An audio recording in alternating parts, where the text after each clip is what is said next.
I told this cunt she's gonna overdo it once, and once she does, she'll be stuffed up in the trunk, crunchy, scrunched up in a ball, bunched up nice and comfy. An arsenic writer, Arthur with arthritis, carpal tunnel, Marshall with starshititis. This is the song we need to pull up when people talk shit about Eminem that you know are ignorant of Eminem that haven't heard this motherfucker do that rap. Out his hair just like me. Bunch of little kids wanna swear just like me. Run around screaming, I don't care, spite me. Bro, this man is a legend. Yup, you heard him? You heard him? Coming up 18, age of the still raging. Is it though amazing? Back then I put everything.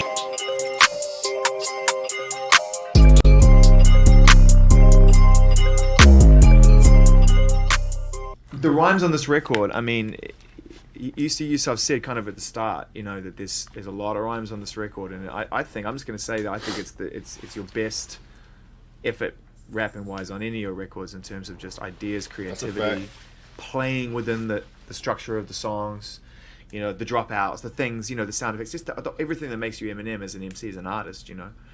How was that kind of composing these rhymes and in a sober frame of mind as well, you know, being this adventurous lyrically for the first time since you've been sober, not reflecting recovery or relapse?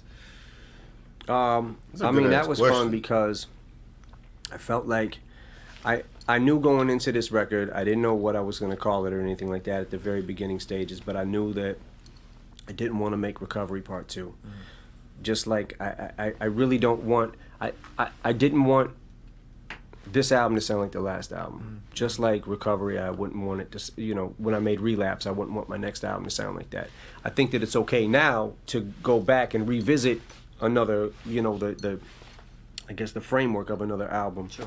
So that being said, it was more about, for me, I think that doing the Bad Meets Evil EP with Royce was one of those things where we kind of went in, we didn't really plan to do it.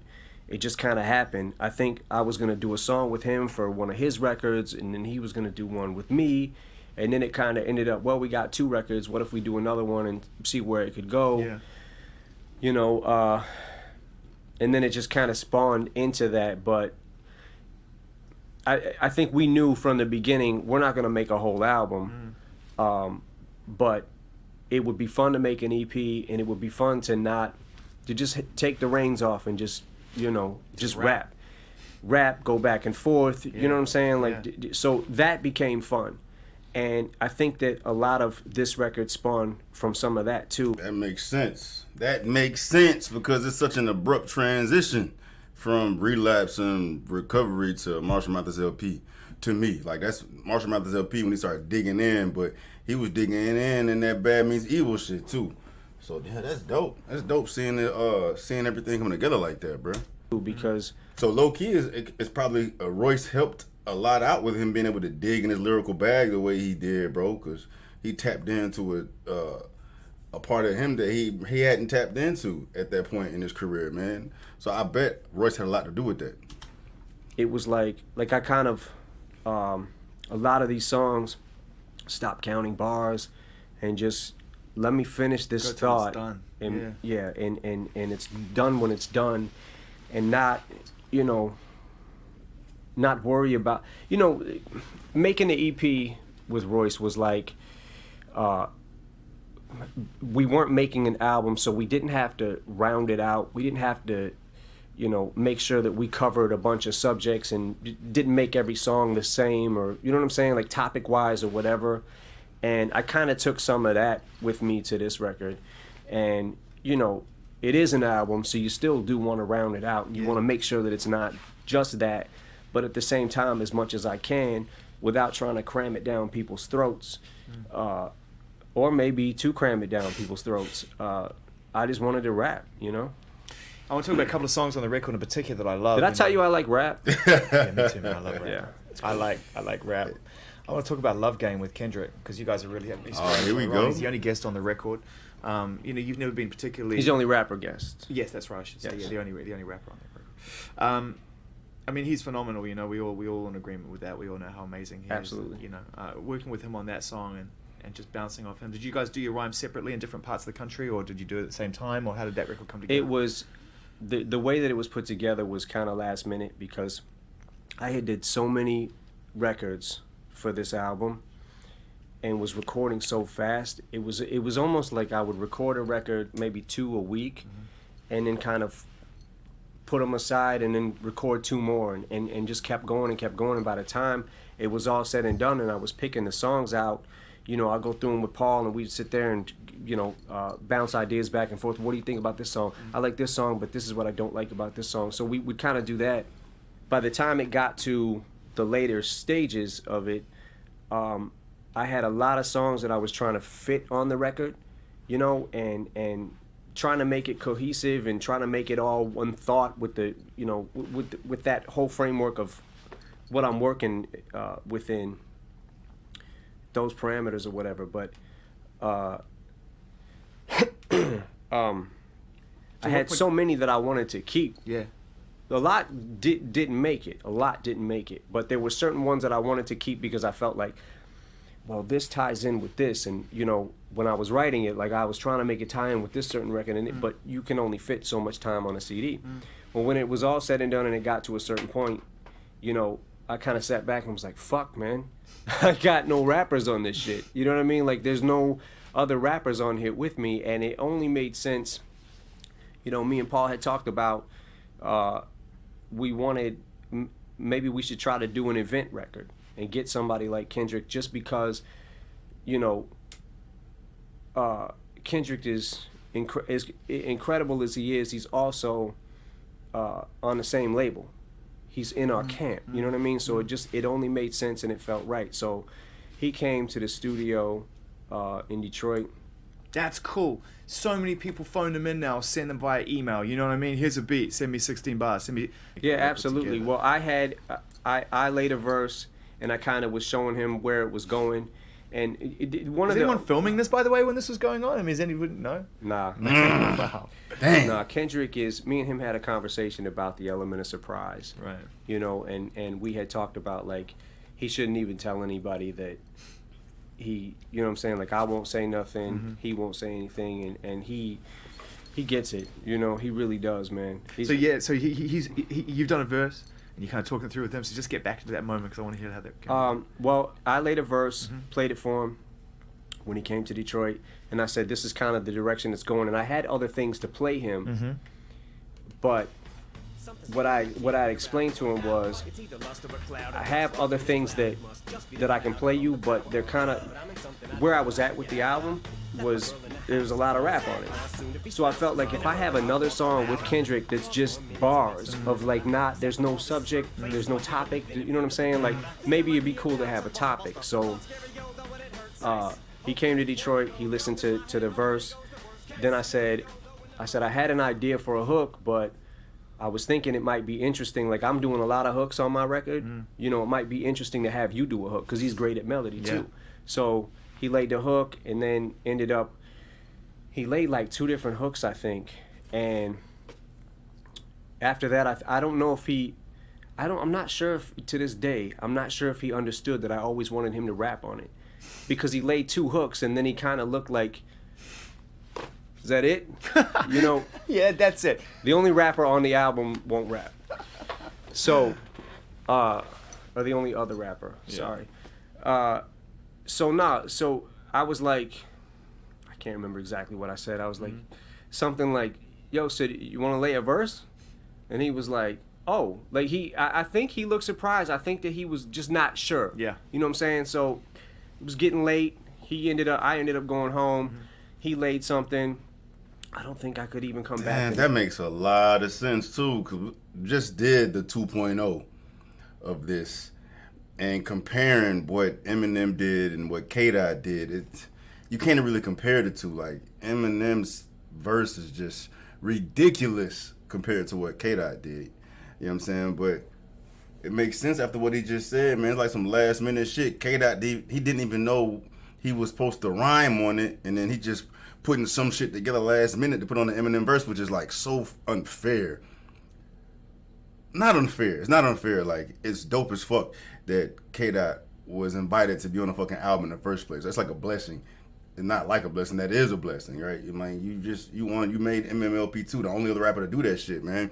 But it's like, given the pedigree of a rapper that K-Dot is, man, you'd expect to hear some K-Dot top-notch content on that record, and it just was lacking as far as my expectations are concerned with some K-Dot shit, man. You know what I'm saying? And then comparing it to what the fuck Eminem just did, like, bro, what the fuck? You know what I'm saying? So that makes perfect sense, man. Makes perfect sense. It's like you can't say no to Eminem. Like, bro, I'm writing this shit last minute, dog. You know what I'm saying? Like, and then Eminem just laid this fucking topic on them, so you gotta fucking write a verse within the confines of what I'm talking about. You know what I'm saying? I wonder if K-Dot even knew that Eminem's verse was a whole double as far as like the rap game, a bitch, all that shit, man. It's just like, but you know, K-Dot showed up, did what he had to fucking do. You know what I mean? I just wish that had happened a different way. You know what I mean? I wish K-Dot could have been fucking K-Dot in that motherfucker, bro. But maybe we'll get another verse for them in the future, bro. We will. We have to, bro. Dope as fuck to hear that goddamn story right now. It's perfect timing. Next day, we that's when it actually started getting busy too with everything else. You know, with Survival, Call of Duty, and all that sort of stuff. Yeah, those things started happening. So I think it took me a couple days to be able to get back to the studio to listen to what he did, and then we had to go somewhere for a couple of days.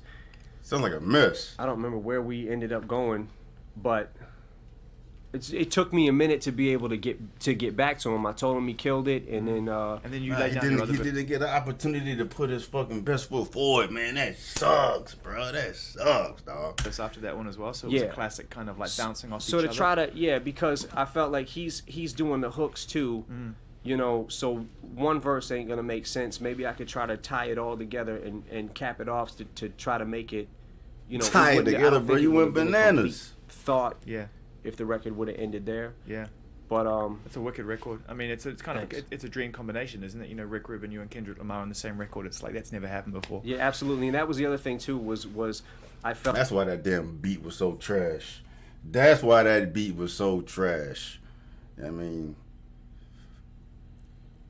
from what I gather from Rick Rubin, he gets pretty outside the box on this hip hop shit, man. He wants to take these weird ass samples and shit. It's just not my taste of hip hop at all. I prefer to hear some Dre beats. You can miss me with that Rick Rubin shit, man, but I get it. We can imagine they got him like a fucking hard ass, dope ass beat talking this shit. Yeah, I mean, I know you gotta fucking, you know what I'm saying, fill the gaps with whatever the album's missing. We go in a certain direction, blah, blah, blah, fucking blah, dog. I wish there would have been like some renegade, dead wrong type of shit, man. You know what I mean? Fucking calm down shit. You talk your shit, I'ma talk my shit. We got K-Dot and Marshall. What the fuck? But anyway. Felt like what was interesting about that beat to me, and one of the reasons that I wanted to hear Kendrick on it is because I don't think that the style that the beat was in and where the sample's from and all that, to me, the feel of that record is so different from what maybe a lot of people would expect us to do. So that was one of the things that attracted me to that record when Rick sent the beat to me. Can we talk about Headlights? I mean, they got to switch it up. Eminem or K-Dot, when K-Dot rapped, they switched the beat up, and it sounded so much better. But obviously, the subject has always been sensitive for you, and you've always said what you need to say on a record, and I've always tried to respect that. But the reason I want to bring that song up is because I love it. I think it's one of the most kind of emotional and brilliant things I think you've ever recorded on record. And I just want to talk more about the mood of how that record came together, and I suppose how difficult it was for you to get that out of your system and how long you've been preparing to do so. Well, this motherfucker asked some good ass questions, bruh. This is how you conduct a fucking interview, bruh. Yeah, damn, he killing it. It was one of those things that I don't know if I was mentally preparing for any of that before the idea was given to me to even me and Nate have a mutual friend, Emil, who produced the track. Yeah. And he had brought up, he did a lot of work on the Fun record, Emil did. And he had brought it up to me, like, what do you think about working with Nate? And Nate is dope. Like, the way he writes and the way his cadences and his voice and the way he's a great writer. Yeah, I mean, it's incredible. Yeah. So, I was open to the idea. Emil sent me a couple of sketches, like early on sketches of it, and I had a couple of things that we bounced some ideas of, like, what to, like, certain little changes to make here and there. and then pretty much went from there. Once that ended up getting to the place where It's it the was next at, song to do on the album. you know, I wrote the rhyme to it, and that's pretty much it. You proud of that one? Of that song? I mean, I'm proud of every record on here. You know, The reason I know that's an obvious thing to ask, but it's, you know, I mean, it's an amazing listen, man. I mean, you got to remember that your fans have been on this journey with you through your honesty. You know, your fans have experienced what you've experienced, and your relationships with people in your family or friends or whatever through your records. Yeah. So to come full circle on that song is kind of important to them as well, or to us, to hear that in a weird way. It sounds strange, doesn't it? You know. Yeah, I mean, it's one of those chapters. It was one of those things that was, you know, bothered me for a little bit. It was one of those things I needed to get off my chest. So, you know, I don't have anything else to really elaborate or expand on that record other than everything that I needed to say. I put on that record and I kind of left it there. That's a dope ass segue into goddamn Headlights, because Headlights is the next song in the motherfucking album, bro. This shit just got juicy, bro. Pause, but damn, that was hard. Anyway, yeah, got the last part of this interview to get to. Dope shit, man. Dope shit. Nice white shit, man. We out here, man. Love y'all. Peace.